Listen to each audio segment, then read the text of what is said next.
વસુદેવસુતં દેવં કંસચાણૂરમર્દનમ દેવકી પરમાનંદમ કૃષ્ણં વંદે જગદ્ગુરુમ.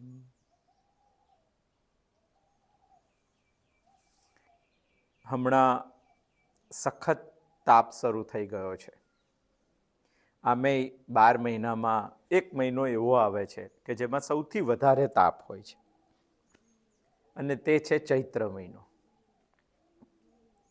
આમ જોઈએ તો સંસાર જ 3 તાપોથી તપ્ત છે: આધિ, વ્યાધિ અને ઉપાધિ. આ 3 તાપોમાંથી ત્રસ્ત થઈને ઘણા લોકો એવું કહે છે કે સંસારમાં ના પડવું જોઈએ, અને ભગવાન એવું કહે છે કે આ તાપ એ કંઈ તાપ જ નથી. અને એવું કહેવા માટે જ 12 મહિનામાં સૌથી વધારે તપતા ચૈત્ર મહિનાના સુદની નોમના દિવસે બપોરે 12 વાગે ભગવાન રામચંદ્રનો જન્મ થાય છે. આપણા જીવનમાં પણ ભગવાન રામનો જન્મ થવો જોઈએ, અને આ સંસારના 3 તાપોથી તપ્ત ન થતા સંસારના 3 તાપો ઉપર આપણે વિજય પ્રાપ્ત કરવાનો છે.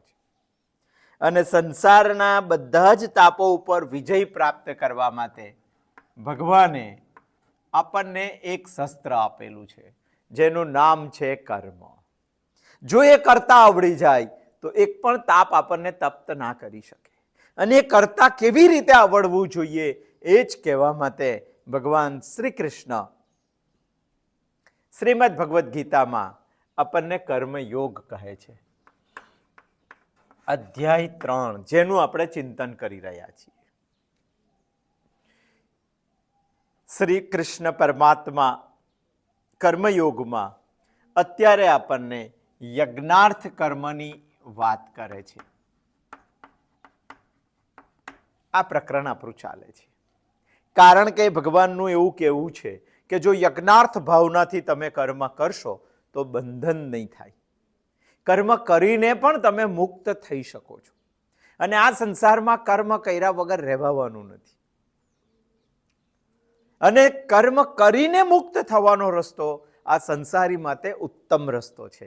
એટલે જ પરમ પૂજ્ય દાદાજી કહે છે કે શ્રીમદ ભગવદ્ ગીતા સન્યાસીઓ કે लिए नहीं સંસારીઓ કે लिए है, સોચના चाहिए हमें.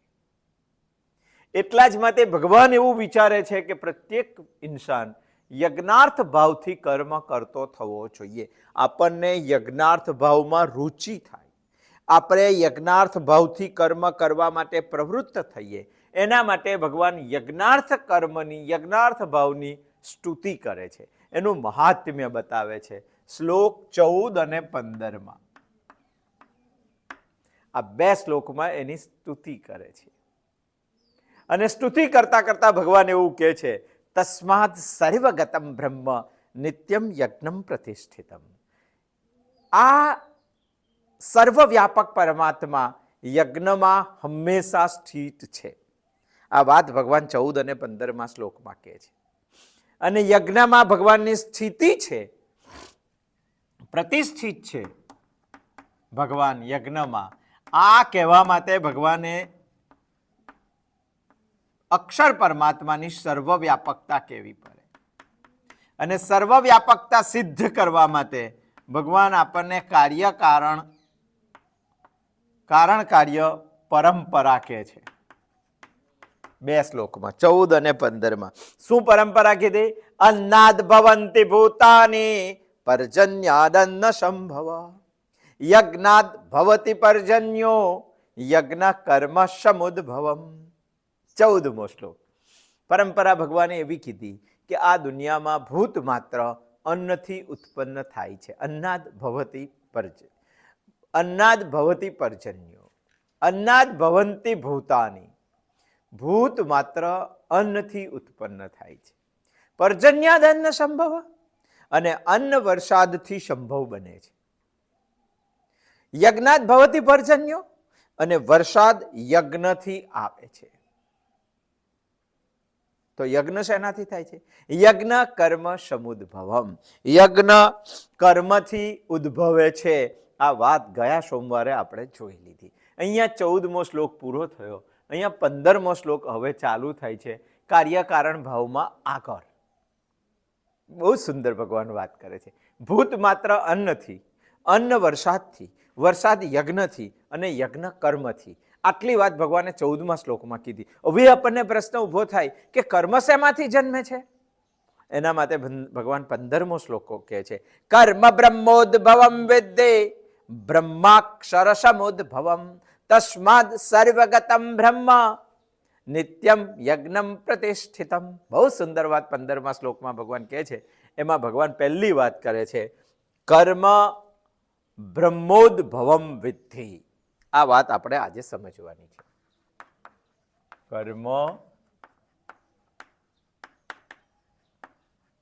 બ્રહ્મોદ્ભવ વિદ્ધિ. આ વાત આજે કાર્યકારણ ભાવમાં ભગવાન આ 5મું સ્ટેપ કહે છે. ભૂતો અન્નથી પહેલું સ્ટેપ, અન્ન વરસાદથી બીજું સ્ટેપ, વરસાદ યજ્ઞથી ત્રીજું સ્ટેપ, યજ્ઞ કર્મથી ચોથું સ્ટેપ. આ 5મું સ્ટેપ છે કે કર્મ બ્રહ્મથી ઉત્પન્ન થાય છે. આટલું એક વાક્ય આમાંથી નીકળે છે, કર્મ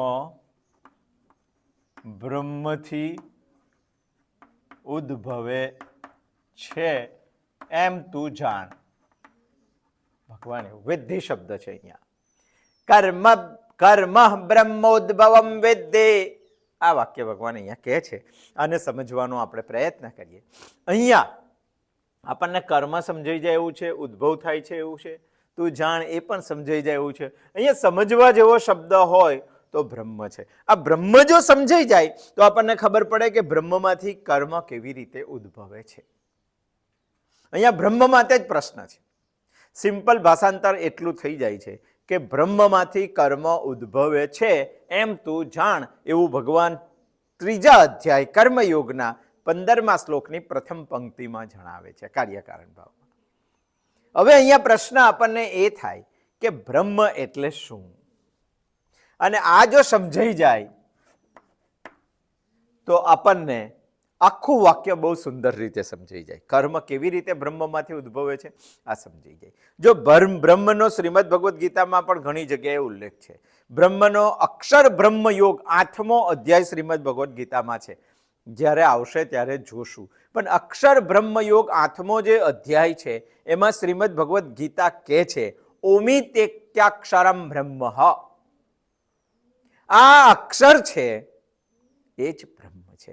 એનો મતલબ 8મા અધ્યાયની અંદર શ્રીમદ ભગવદ્ ગીતા કહે છે કે બ્રહ્મ એટલે પરમાત્મા. માનવું પડે આપણે. ગુણત્રય વિભાગ છે શ્રીમદ ભગવદ્ ગીતામાં 14મો. એના 3જા શ્લોકમાં ભગવાન એવું કહે છે, મમ યોનિર મહદ બ્રહ્મ. ત્યાં પણ બ્રહ્મ શબ્દ વપરાય. મહદ યોનિનો અર્થ થાય છે પ્રકૃતિ. આપણે બ્રહ્મના અર્થ કાઢીએ છીએ. ગીતા શું કહે છે? બ્રહ્મ એટલે પરમાત્મા પણ થઈ શકે, મહદ બ્રહ્મ એટલે પ્રકૃતિ પણ થઈ શકે.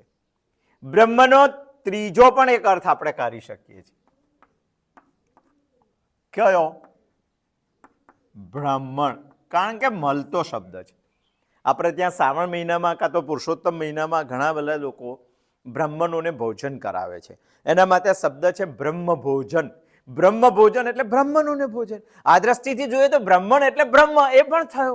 આ પણ એક અર્થ કાઢી શકાય છે બ્રહ્મ ભોજન શબ્દ ઉપરથી. ચોથો પણ એક અર્થ કાઢી શકાય છે. બ્રહ્મ એટલે બ્રહ્મા, જે બ્રહ્માંડને ચલાવે છે તે. પણ બધા બહુ બ્રહ્માંડો છે, એક બ્રહ્માંડ નથી. હું જે ઊભો છું તે મારું ઘર મારા ગામમાં, ગામ તાલુકામાં, તાલુકો જિલ્લામાં, જિલ્લો રાજ્યમાં, રાજ્ય દેશમાં, દેશ ખંડમાં, એશિયા ખંડમાં, ખંડ પૃથ્વી ઉપર, પૃથ્વી સૂર્યમંદરમાં. આવા સૂર્યમંદરો તો ઘણા બધા છે. આવા સૂર્યમંદરો ભેગા થઈને બને છે આકાશગંગા. અને આવી આકાશગંગાઓ ઘણી બધી છે. આવી આકાશગંગાઓ ભેગી થઈને બને છે એક બ્રહ્માંડ. આ બ્રહ્માંડનો જે સંચાલક છે, ઉત્પાદક છે, વિસર્જક છે, બ્રહ્માંડનો જે ગોડ છે એને કહેવામાં આવે છે બ્રહ્મા. આવા ઘણા બધા બ્રહ્માંડો છે. અને આવા ઘણા બધા બ્રહ્માંડોને ચલાવવાવાળી છે શક્તિ છે, એનું નામ છે બ્રહ્મા. અચ્છા, આપણે આટલા બધા અર્થ કર્યા, આપણા શાસ્ત્રો પણ કઈ કહે છે? આ અર્થ શા માટે કર્યા બ્રહ્મના?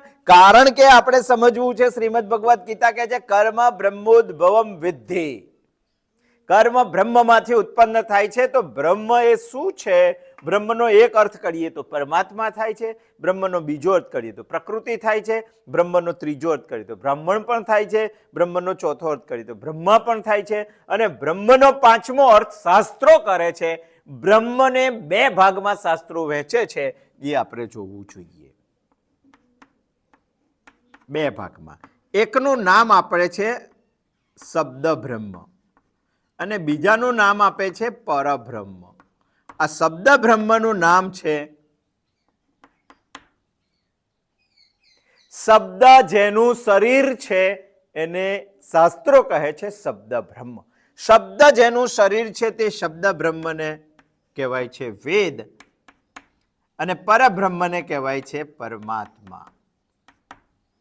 આ દ્રષ્ટિથી કર્મ બ્રહ્મોદ્ભવમ વિદ્ધિ એ સમજવા માટે આપણે એટલું સમજ્યા કે આ બ્રહ્મ શબ્દ શેના માટે વપરાયો છે? પરમાત્મા માટે, પ્રકૃતિ માટે, બ્રહ્મ માટે, બ્રહ્મા માટે. અને શાસ્ત્રો શબ્દ બ્રહ્મ કહે છે. 1 2 3 4 5 અર્થ આપણે જોયા. આ જે રાઉન્ડ માર્યા એટલા અર્થ છે બ્રહ્મના. એ 5 અર્થમાં હવે પ્રશ્ન આપણને એવો થાય કે મારે કયો અર્થ અહીંયા લેવો?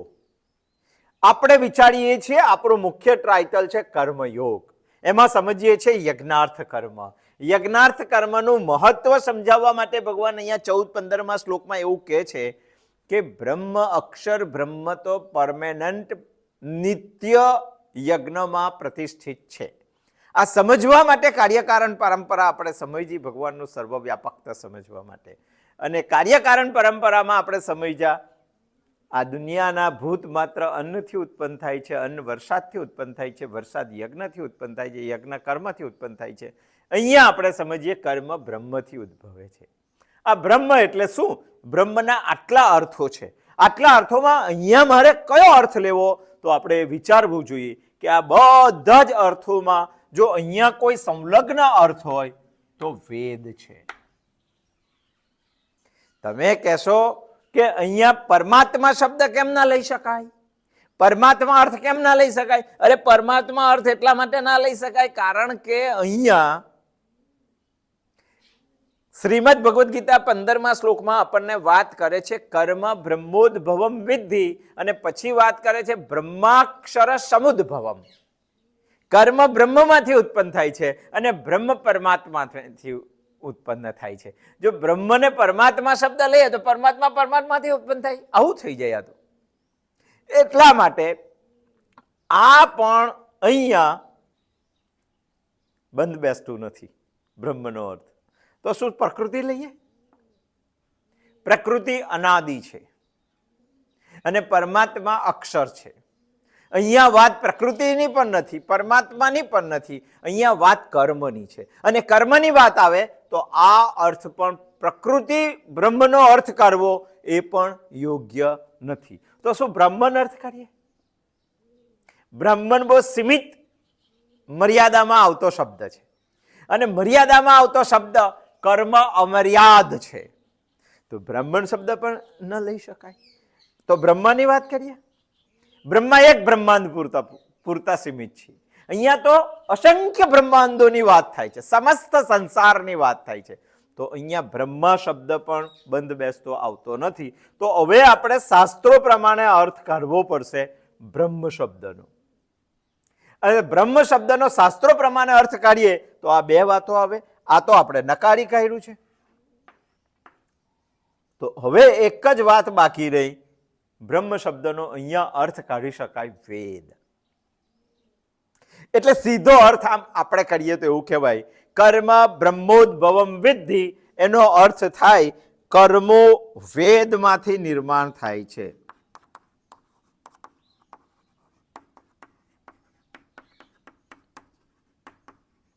આટલું વાક્ય સમજવા માટે આ બધી વાતો આપણે સમજી જાય. હવે આપણે મગજમાં એ જ રાખવાનું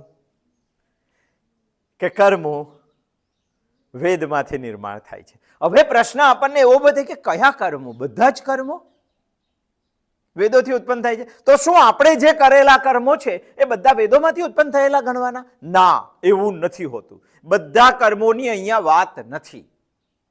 4 પ્રકારના કર્મોની તો અહીંયા વાત જ નથી જે વેદથી ઉત્પન્ન થાય છે, એવું માનતા નથી. અને શાસ્ત્રો પણ એવું માનતું નથી. અને 4 કર્મો માટે વેદની જરૂર પણ નથી. આહાર, નિંદ્રા, ભય અને મૈથુન. આહાર, નિંદ્રા, ભય, મૈથુનંચ સામાન્ય મે તત્પશુભિર્નરાણામ. પશુ કરતા આપણને કંઈક વિશેષ બનાવે એ કર્મ જ વેદમાંથી નિર્માણ થાય છે.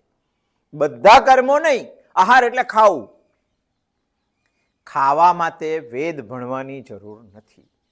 એક માણસ એવો બતાવો કે મારે ખાવું હતું, ખાવાનું ભેગું કરવું હતું, ખાવાનું શીખવું હતું, ખાવાનું પચાવવું હતું અને મેં વેદ ભણ્યો છે. ખાવું એ કઈ વેદ ભણવાના છે? એમાં શું વેદ ભણવાના? ખાવું એમાં શું વેદ ભણવાના? આપણા પૂર્વજો કહે છે ખાવા માટે વેદ ભણવાની જરૂર નથી. આજે આખી દુનિયા ખાવા માટે 100% શિક્ષણ લઈ રહી છે, વેદને માઇનસ કરી. માટે એને વેદની જરૂર નથી લાગતી. કર્મો બ્રહ્મોદ્ભવમ વિદ્ધિ. આ શાસ્ત્રમાં ખાવાની વાત નથી. નિંદ્રા, ઊંઘી જવા માટે. શું ઊંઘી જવા માટે વેદ ભણવાની જરૂર છે? તારે દુનિયામાં આવીને ખાવું જ હોય ને ઊંઘવું જ હોય તો વેદ ભણવાની જરૂર નથી. શ્રીમદ ભગવદ્ ગીતા એના માટે વાત કરતી જ નથી અને ભગવાને એનો ઉલ્લેખ કરેલો નથી. એ મગજમાંથી કાઢી નાખવાનો. ઊંઘવા માટે વેદ ભણવાની જરૂર નથી. ઉલટું ઊંઘી જવું હોય, ઊંઘ ના આવતી હોય તો વેદની ચોપડી લઈને બેસવાનું, ઊંઘ આવી જાય. પણ ઊંઘવાનું શીખવા માટે વેદ ભણવાની જરૂર નથી. ભયો, સાપ આવ્યો ને આપણને બીક લાગી, ડર લાગ્યો, ભય લાગ્યો, તો સાપ આવે, ભય લાગે તો મારે શું કરવાનું? આ સમજવા માટે વેદ ભણવાની જરૂર નથી. એ માણસને ઓટોમેટિક જ આવડી જાય છે, પ્રાકૃતિક છે એ કર્મની. અને પ્રજોત્પત્તિ, મૈથુન, એના માટે પણ વેદ ભણવાની જરૂર નથી. આ 4 કામો તો આમ જ થાય છે. આ 4 સિવાયનું જે વિશિષ્ટ કર્મ છે, જે પશુઓથી મને અલગ કરે છે, ધર્મો હિ એકો અધિકો વિશેષ, એના માટે વેદ ભણવાની જરૂર. એનો મતલબ વેદ એ આપણને યજ્ઞાર્થ કર્મ સમજાવે છે. સાત્વિક પ્રવૃત્તિ આપણને વેદ શીખવાડે છે. પશુ કરતા વિશેષ બનવા માટે કયું કર્મ કરવાનું એ વેદ સમજાવે છે. તો આ વાક્ય બરાબર બેસતું બેસશે. કર્મો વેદથી નિર્માણ થાય છે. યજ્ઞ કર્મ, સત્કર્મ, પુણ્ય કર્મ, જેનાથી અપૂર્વ ફળ નિર્માણ થાય છે, ઊભું થાય છે, એવું અપૂર્વ કર્મ વેદથી નિર્માણ થાય છે. ઘણા કહે છે કે અમે તો વેદ વાંચ્યા નથી.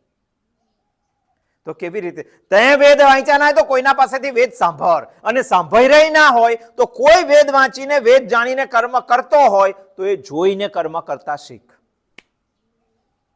કર્મ બ્રહ્મોદ્ભવમ વિદ્ધિ. કર્મ વેદ. હવે પ્રશ્ન આપણને એવો ઉભો થાય, અહીંયાથી પ્રશ્ન આપણને એવો ઉભો થાય કે વેદ એટલે શું લેવું? વેદ એટલે ઋગ્વેદ, સામવેદ, અથર્વવેદ, યજુર્વેદ, પછી લેવાય પુરાણ, પછી લેવાય સ્મૃતિ, એને જ કહેવાય ઇતિહાસ. એમાં કહેવાય રામાયણ, મહાભારત. હજુ કંઈક વિચારવું હોય તો એમાં આવી શકે આપણા આચાર્યોના અનુભવ કથન. આ બધી જ વાતો વેદોમાં આવી જાય. અહીંયા એ સંદર્ભમાં વેદ શબ્દ લખેલો છે. એનો મતલબ આપણે હવે ત્રીજું વાક્ય એવું બનાવવું જોઈએ કે મનુષ્ય જાતિએ ઉત્તમ બનવા માટે, શ્રેષ્ઠ બનવા માટે જે સાત્વિક કર્મો કરવાના છે, કર્તવ્ય કર્મો કરવાના છે, આ કર્તવ્ય કર્મો વેદ પ્રણીત જેટલા પણ શાસ્ત્રો છે, આ શાસ્ત્રોમાંથી ઉદ્ભવે છે એમ તું જાણ, એવું શ્રીમદ ભગવદ્ ગીતા કહે છે. અહીંયા વિધિ શબ્દ છે. કર્મ બ્રહ્મોદ્ભવ વિદ્ધિ. બ્રહ્મ એટલે વેદમાંથી કર્મ ઉત્પન્ન થાય છે, આવું તું જાણ. તને લાગે કે ના લાગે, તને સાચું ના લાગે તો પણ આ જ જાણવાનું છે, એવું કહેવા માટે અહીંયા વિદ્ધિ શબ્દ મૂકેલો છે. તને એવું ના લાગે કે ના કર્મ વેદથી ના નિર્માણ, તો તું તારા ઘેર રાખ, પણ તારે માનવું જ પડશે કર્મ વેદથી નિર્માણ થાય છે. કર્મ બ્રહ્મોદ્ભવમ વિદ્ધિ. કર્મ વેદથી નિર્માણ થાય છે. આપણા બધા જ સાત્વિક પુણ્ય, અપૂર્વ કર્તવ્ય, યજ્ઞાર્થ કર્મો શબ્દ બ્રહ્મ વૈદિક વાંગ્મયમાંથી ઉત્પન્ન થયેલા છે, એવું તું જાણ. કારણ કે સાત્વિક કર્મોની રચના, સાત્વિક કર્મોની ગતિ, સાત્વિક કર્મોમાં માર્ગદર્શન, સાત્વિક કર્મોનું ફળ, સાત્વિક કર્મો માટે દોરવણી, સાત્વિક કર્મની તાકાત, આ બધું જ વેદમાં વર્ણવેલું છે. વેદના બે ભાગ છે, એક છે કર્મ ભાગ અને બીજો છે જ્ઞાન ભાગ. આને કહેવાય છે કર્મકાંડ, આને કહેવાય છે જ્ઞાનકાંડ. આ ભાગમાં જ બધું વર્ણન છે. આમાં આવે છે ઉપનિષદો. અહમ બ્રહ્માસી તત્વમસી, એ બધું અહીંયા આવે છે. અને આ ભાગની વાત અત્યારે શ્રીમદ ભગવદ્ ગીતા આપણને કરી રહી છે. એટલે કહેવાય કે બ્રહ્મ શબ્દનો અર્થ વેદ જ છે. બ્રહ્મોદ્ભવમ વેત્તિ, બહુ જબરજસ્ત કાર્યકારણ પરંપરા ભગવાન આપણને બતાવી રહેલા છે. આખો અધ્યાયનો 15મા શ્લોકની પહેલી પંક્તિનો શું ભાગ છે, આ આપણને સમજમાં આવવું જોઈએ. અર્જુન યુદ્ધ છોડવાની વાત કરે છે, માટે ભગવાને પહેલા એને જ્ઞાન કીધું, હવે એને કર્મ કહે છે. એટલા જ માટે કર્મયોગ શબ્દ વાપરે છે. અને કર્મયોગમાં ભગવાનને યજ્ઞાર્થ કાર્ય સમજાવવું છે, યજ્ઞાર્થ ભાવથી કર્મ કરવાનું એ સમજાવવું છે, પરમાત્મા પ્રીત્યર્થે કર્મ કરવાનું એ સમજાવે છે, સમષ્ટિના હિતાર્થે કર્મ કરવાનું એ સમજાવે છે, નિષ્કામ ભાવે કર્મ કરવાનું એ સમજાવે. અને એ સમજાવવા માટે આપણે બધા જે કર્મ કરતા થઈએ, એના માટે ભગવાનને આપણા બધામાં રુચિ નિર્માણ કરવી છે, આપણા બધાને તેનું મહત્વ કેવું છે, આપણા બધાને ભગવાન તેની સ્તુતિ કરીને બતાવે છે. અને સ્તુતિ કરવા માટે જ ભગવાન કહે છે તસ્માત સર્વગતમ બ્રહ્મ, સર્વવ્યાપક જે બ્રહ્મ છે, નિત્યમ યજ્ઞે પ્રતિષ્ઠિતમ, યજ્ઞમાં એ હંમેશા પ્રતિષ્ઠિત છે, આવું ભગવાન કહે છે. એનો મતલબ ભગવાનને પરમાત્માની સર્વવ્યાપકતા બતાવવી છે. અને સર્વવ્યાપકતા કહેવા માટે ભગવાન કાર્ય કારણ ભાવ કહે છે કે આનું કાર્ય કોણ છે, આનું કારણ કોણ છે, આનું કાર્ય કોણ છે, આનું કારણ એ કહે છે. અને એ કહેવા માટે ભગવાને 14મા શ્લોકની શરૂઆત કરી. દુનિયાના ભૂત માત્રો અન્નથી ઉત્પન્ન થાય છે, અન્નાદ ભવંતી ભૂતાની. પરંતુ આ બધા જ પ્રાણીઓના શરીરો અન્નથી નિર્માણ થાય છે. અને અન્ન પર્જન્યાદ અન્ન સંભવ, અન્ન વરસાદથી નિર્માણ થાય છે. તો વરસાદ યજ્ઞાદ ભવતી પર્જન્યો, વરસાદ યજ્ઞથી નિર્માણ થાય છે. તો પછી યજ્ઞ શેમાંથી નિર્માણ થાય છે? યજ્ઞ કર્મ સમોદ્ભવ, યજ્ઞ કર્મોમાંથી ઉત્પન્ન થાય છે. તો પછી કર્મ શેમાંથી ઉત્પન્ન થાય છે? કર્મ બ્રહ્મોદ્ભવમ વિદ્ધિ, કર્મ બ્રહ્મથી ઉદ્ભવે છે એમ તું જાણ. અહીંયા બ્રહ્મ એટલે શું, એના આટલા અર્થ આપણે કર્યા. એમાં શાસ્ત્રો પ્રમાણે જઈએ તો હજુ બીજા બે અર્થ નીકળી શકે છે. આ બધા જ અર્થો બ્રહ્મના બંધ બેસતા નથી, આ એક જ બંધ બેસતો છે.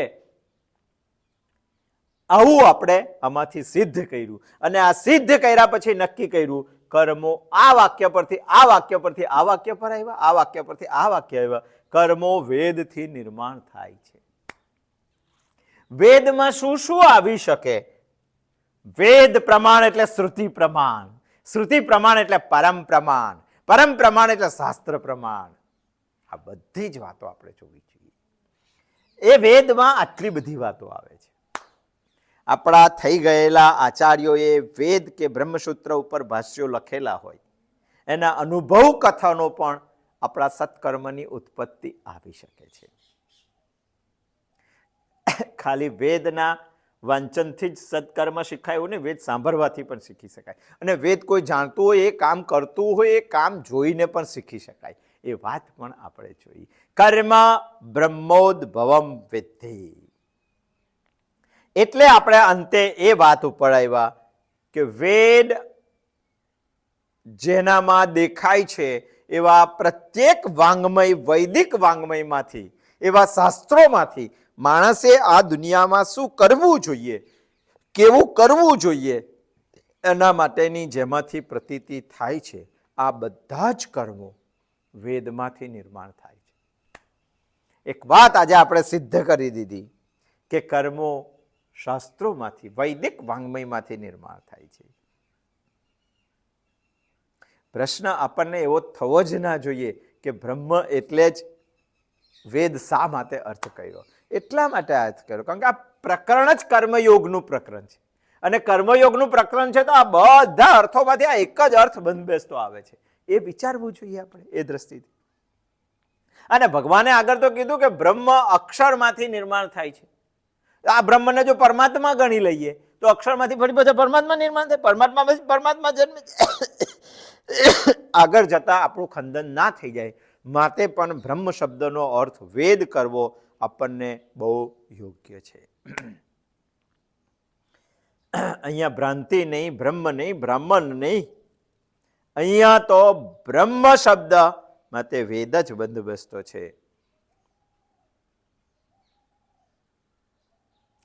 મનુષ્યએ જીવનમાં કયું કર્મ કઈ રીતે કરવું જોઈએ એની સંપૂર્ણ માહિતી વેદશાસ્ત્રમાં આપેલી હોવાથી અહીંયા કર્મ બ્રહ્મોદ્ભવમ વિદ્ધિમાં બ્રહ્મ શબ્દનો અર્થ વેદ કરવો અતિ યોગ્ય છે. આમે માણસને યજ્ઞો સંપન્ન કરવા માટે કર્તવ્ય કર્મો વિધિવત કરવા જોઈએ. યજ્ઞોને સારી રીતે સંપન્ન કરવા માટે મનુષ્યએ કર્મો વિધિવત કરવા જોઈએ અને આ કર્મની વિધિ વેદ શાસ્ત્રોમાં છે. માટે કહી શકાય કે કર્મ બ્રહ્મોદ્ભવ વિદ્ધિ, એમાં બ્રહ્મ શબ્દનો અર્થ વેદ જ નીકળી શકે. અને વેદમાં આપણે કર્મકાંડ અને જ્ઞાનકાંડમાં જતા નથી કારણ કે બહુ મોટા કાંડ છે. ઉપનિષદ ચિંતન શૃંખલા એ વેદનો જ્ઞાનકાંડ છે અને શ્રીમદ ભગવદ્ ગીતાનો કર્મયોગ એ વેદનો કર્મકાંડ છે. અને બંને કાંડ આમ તો પેરેલર આપણે જોઈએ જ છીએ. સોમવારે ગીતા ચિંતન, બુધવારે ઉપનિષદ ચિંતન. બની શકશે શુક્રવારે બ્રહ્મચિંતન આવશે, બ્રહ્મશાસ્ત્રનું ચિંતન. બ્રહ્મશાસ્ત્ર ભણવા માટે દર્શનશાસ્ત્રો ભણવા પડે અને દર્શનશાસ્ત્રો ભણવા માટે આપણા 9 દર્શનોનું અધ્યયન કરવાનું આપણે વિચારીએ છીએ. પણ ટૂંક સમયમાં શરૂ કરશું. પણ શ્રીમદ ભગવદ્ ગીતાની યાત્રા આપણી 30 વર્ષની છે. હજુ 5 વર્ષ થયા છે, હજુ 25 વર્ષ બાકી છે. 3જા અધ્યાયના 15મા શ્લોકનું અધ્યયન ભગવાનની સર્વવ્યાપકતા સાબિત કરવા માટે પરમાત્મા શ્રી કૃષ્ણ અહીંયા કાર્યકારણ ભાવની પરંપરા કહે છે. એ પરંપરા આપણે 14 અને 15મા શ્લોકમાં જોઈએ છે. 14મો શ્લોક જોઈ લીધો, 15મો શ્લોક આજે શરૂઆત કરી. અન્નાદ ભવન્તિ ભૂતાની પર્જન્યાદન્ન સંભવા યજ્ઞાત ભવતિ પર્જન્યો યજ્ઞ કર્મ સમોદ્ભવમ કર્મ બ્રહ્મોદ્ભવમ વિદ્ધિ બ્રહ્માક્ષર સમોદ્ભવમ તસ્માદ સર્વગતમ બ્રહ્મ નિત્યમ યજ્ઞ પ્રતિષ્ઠિતમ. આ વાતો આપણે સમજવાની છે. આવતા સોમવારે આવશું, ફરી પાછા આ વાતો ઉપર પ્રકાશ પાડશું અને જોશું કર્મો વેદમાંથી નિર્માણ થાય છે. પણ વેદ શેમાંથી નિર્માણ થાય છે એ આવતા સોમવારે આવશું અને આપણે જોશું. અસ્તુ. જય શ્રી કૃષ્ણ.